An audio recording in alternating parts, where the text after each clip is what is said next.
એમાં પાછા મારે આ સભા ભરાય એટલે મારે રીબડાને તો ભૂલાય નહીં.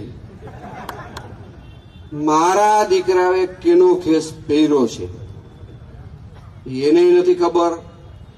2022માં તો ભાજપનો ખેસ નહોતો જ પહેર્યો. અને ગમે ને ભાજપમાં પ્રવેશ આપે, કમળ પહેરાવી આ ખેસ પહેરાવી પ્રવેશ આપે. એના 3 ઉમેદવાર લડતા હતા,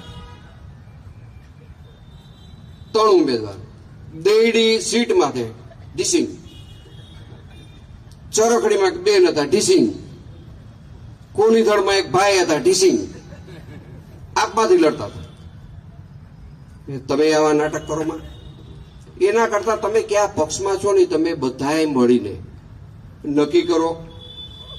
જો મોટી સેના સામે લડવું હોય ને, હું સામેવાળાને એક વ્યૂહરચના સમજાવવા માંગુ છું.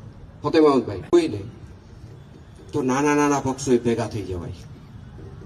તમે આપવાળા ભેગા થઈ જાઓ, કોંગ્રેસવાળા ભેગા થઈ જાઓ, આ મેં નામ લીધું એ ભેગા થઈ જાઓ, પરચુર જે કઈ પક્ષ હોય ને એ ભેગા થઈને તમે સામનો કરો ને તો તમે માર ઓછો ખાવો અને અમને લડવાની મજા આવશે. તમે માર ખાશો ઓછો ખાશો, ખાવાના એ તો ખાવા ના જ, એમાં બીજી વાત નહીં.